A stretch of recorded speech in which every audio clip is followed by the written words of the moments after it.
கைதுக்கு முன் நீதிமன்றம் சென்ற புசி ஆனந்த். என்ன காரணம்?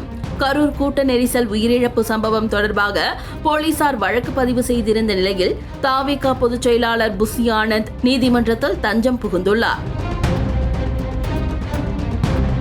கரூர் மாவட்டத்தில் தமிழக வெற்றிக் கழக தலைவர் விஜய் மேற்கொண்ட பரப்புரை கூட்டத்தில் ஏற்பட்ட நெரிசலில் ஏற்பட்ட உயிரிழப்பு சம்பவம் தொடர்பாக தமிழக வெற்றிக் கழகத்தின் கரூர் மேற்கு மாவட்ட செயலாளர் மதியழகன், கட்சியின் பொதுச் செயலாளர் புசி ஆனந்த், இணை பொதுச் செயலாளர் CTR நிர்மல்குமார் உள்ளிட்ட 4 பேர் மீது 5 பிரிவுகளின் கீழ் கரூர் நகர போலீசார் வழக்கு பதிவு செய்தனர். மேலும் இது தொடர்பாக ADSP பிரேமானந்த் தலைமையில் 5 தனிப்படைகள் அமைக்கப்பட்டன. இந்த தனிப்படைகள் தலைமறைவாக இருந்து வந்த கரூர் மேற்கு மாவட்ட செயலாளர் மதியழகனை நேற்று இரவு கைது செய்தது. மேலும் கரூர் விஜய் பரப்புரை முன்னேற்பாடுகளை செய்து வந்த மத்திய மாநகர தவிக நிர்வாகி மாசி பவுன்ராஜ் என்பவரும் கைது செய்யப்பட்டார். மதியழகனிடம் சுமார் 10 மணி நேரத்திற்கும் மேலாக கரூர் மாவட்ட காவல் கண்காணிப்பாளர் தலைமையில் தனிப்படை போலீசார் விசாரணை மேற்கொண்டனர். இதேபோல மாசி பவுன்ராஜிடமும் விசாரணை மேற்கொள்ளப்பட்டு வருகிறது.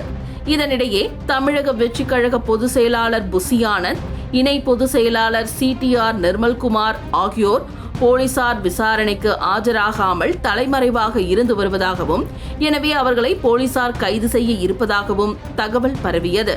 இந்த நிலையில் கட்சியின் பொதுச் செயலாளர் புசி ஆனந்த் மற்றும் இணை பொதுச் செயலாளர் CTR நிர்மல்குமார் ஆகியோர் முன்ஜாமீன் கோரி சென்னை உயர்நீதிமன்ற மதுரை அமர்வில் மனு தாக்கல் செய்துள்ளனர்.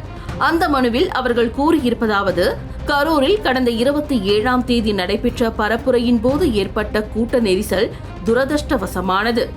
கட்டுப்படுத்த முடியாத அளவுக்கு கூட்டம் கூடியது. போதிய அளவு போலீசார் பணியமர்த்தப்படாதது கூட்ட நெரிசலுக்கு காரணமாக அமைந்தது.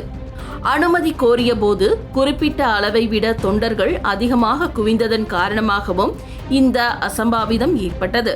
மேலும் இந்த பரப்புரை கூட்டத்திற்கு பெண்கள், குழந்தைகள், முதியவர்கள் யாரும் வரவேண்டாம் என்று தமிழக வெற்றிக் கழக தலைவர் விஜய் மற்றும் கட்சியின் சார்பில் தொடர்ச்சியாக வலியுறுத்தப்பட்டது. மேலும் காவல்துறை உரிய வழிமுறைகளை வழங்க தவறிவிட்டனர். எனவே மனுதாரர் எந்தவித குற்றமற்றவர். ஆதாரமற்ற முறையில் குற்றச்சாட்டுகள் வைக்கப்பட்டுள்ளது. காவல்துறை எங்களுக்கு எந்தவிதமான முன்னெச்சரிக்கையையும் வழங்கவில்லை. எனவே எங்களுக்கு முன்ஜாமீன் வழங்க வேண்டும் என்று மனுவில் கூறியிருந்தனர். இதேபோல கரூர் மேற்கு மாவட்ட செயலாளர் மதியழகன் மற்றும் மத்திய மாநகர நிர்வாகி மாசி பவுன்ராஜ் ஆகியோர் நீதிமன்றத்தில் ஆஜர்படுத்தப்படும் போது முன்ஜாமீன் கோரி மனு அளிக்க உள்ளதாக அந்த கட்சி சார்பில் தெரிவிக்கப்பட்டுள்ளது.